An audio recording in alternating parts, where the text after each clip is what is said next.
ঐতিহ্য আৰু সংস্কৃতিৰ মিলনভূমি লিডুত বহাগৰ উৎসাহ।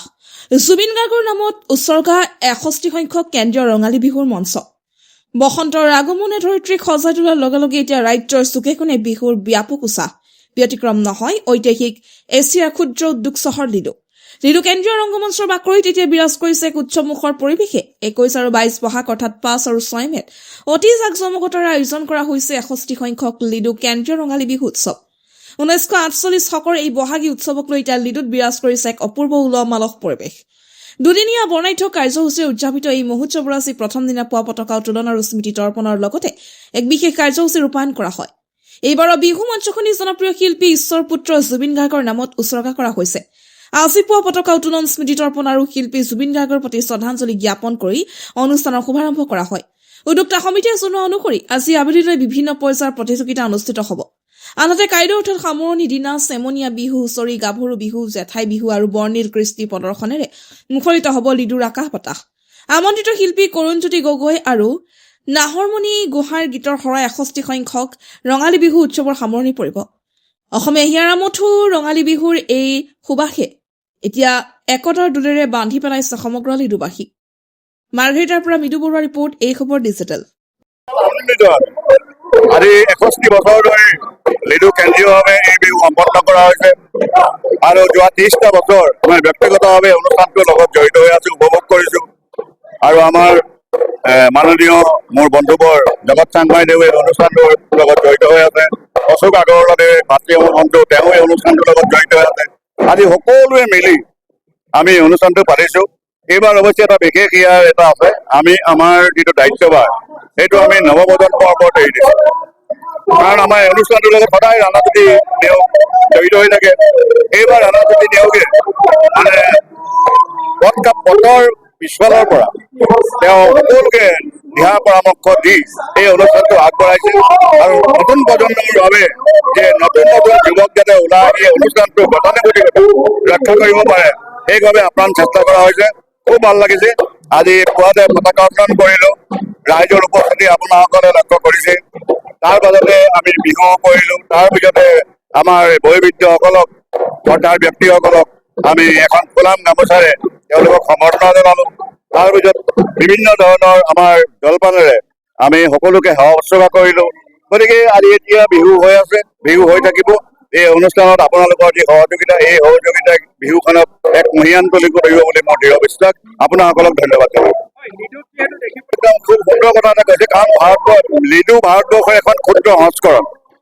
কয়লা ক্ষেত্ৰৰ কাৰণেই ১৮২০ খ্ৰীষ্টাব্দৰ পিছৰ পৰাই ইয়াত ভাৰতৰ বিভিন্ন প্ৰদেশৰ পৰা বিভিন্ন মানুহ আহি পেলাই ইয়াত একেলগ হৈছে আৰু গঢ়ি তুলিছে এখন বৰ্ণিল সমাজ।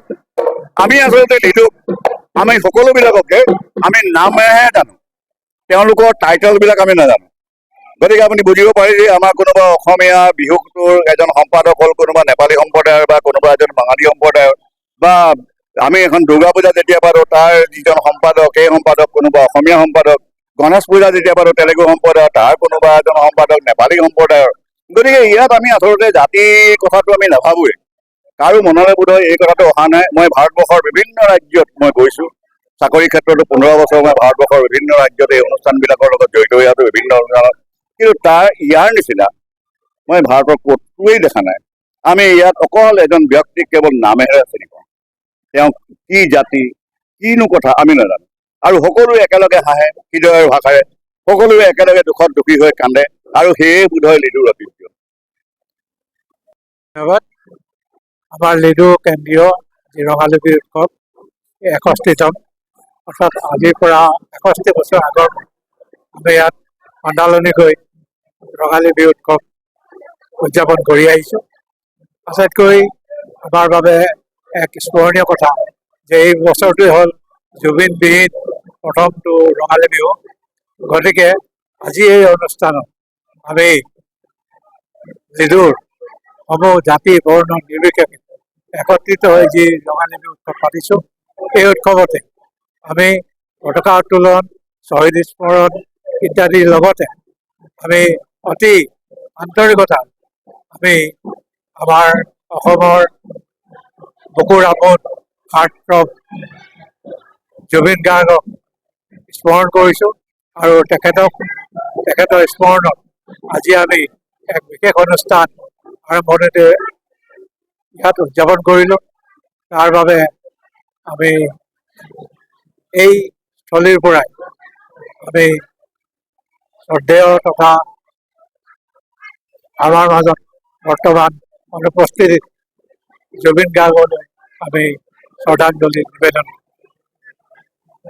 বিহুত আহি অথবা যিকোনো কালচাৰত আহি মোক ইমান উৎসাহিত হয় যে মই কতে থাকোঁ মানে মন নকৰে যে থাকিবৰ কাৰণে। তাৰ কাৰণে আগুৱাই আহোঁ যে নহয় আমাৰ আজি বিহু আছে আৰু মই এই অসমত থকাৰ কাৰণে মোৰ এনেকুৱা লাগে যে মই বেলেগত জেগাত নাই, মই জন্ম ঘৰত চব মোৰ ইয়াতে। তাৰ কাৰণে মোৰ মন কৰে যে মই এই বিহুৰ লগত এই শামুকজানৰ লগত এনেকুৱা জড়িত হৈ আছোঁ যে কোনোবা জেগাত থাকিলেও এৰি যাব নোৱাৰোঁ। সেইকাৰণে এইবাৰ যেনেকুৱা বাহিৰত থাকিছিলোঁ তেতিয়াও কালি মন গ'ল যে নহয় আজি আহিবই লাগিব। সেইবোৰ টাইমত দেৰি হ'ল, তেনেহ'লে ৰঞ্জিত দত্ত ছাৰে মোক ফোন কৰি ক'লে যে তুমি এতিয়ালৈকে আহি পোৱা নাই। তেনেহ'লে ছাৰ মই যিমান সোনকালে পাৰিম আহি উপস্থিত হ'ম আৰু সকলো বস্তুত সহযোগ কৰিম।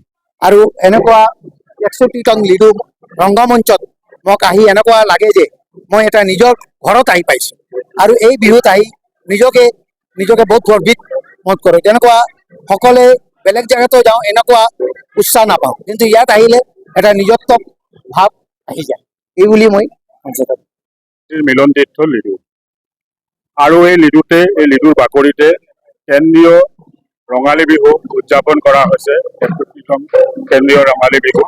আৰু এই বিহুৰ দুদিনীয়া কাৰ্যসূচী 5 আৰু 6। আৰু এই বিহুত আমাৰ বয়োজ্যেষ্ঠসকলৰ আমি বিশেষকৈ আগভাগ বা সন্মান দিওঁ। এই বিহু অসমৰ এনাজৰীডাল মজবুত কৰাৰ ক্ষেত্ৰত আমি প্ৰয়াস কৰোঁ। আৰু 5-6 দুদিনীয়া এই বিহুৰ কাৰ্যসূচীত মহ কুঁৱৰী, হুঁচৰি আৰু বিভিন্ন প্ৰতিযোগিতা আছে, সাংস্কৃতিক খণ্ড আছে। আৰু সকলো ৰাইজক বিহুৰ পলমকল হৈ শুভেচ্ছা জনালোঁ। আৰু এই বিহুতে আমাৰ এই লিডু কেন্দ্ৰীয় ৰঙালী বিহুত আহি সহযোগিতা কৰিবলৈ কামনা কৰিছোঁ।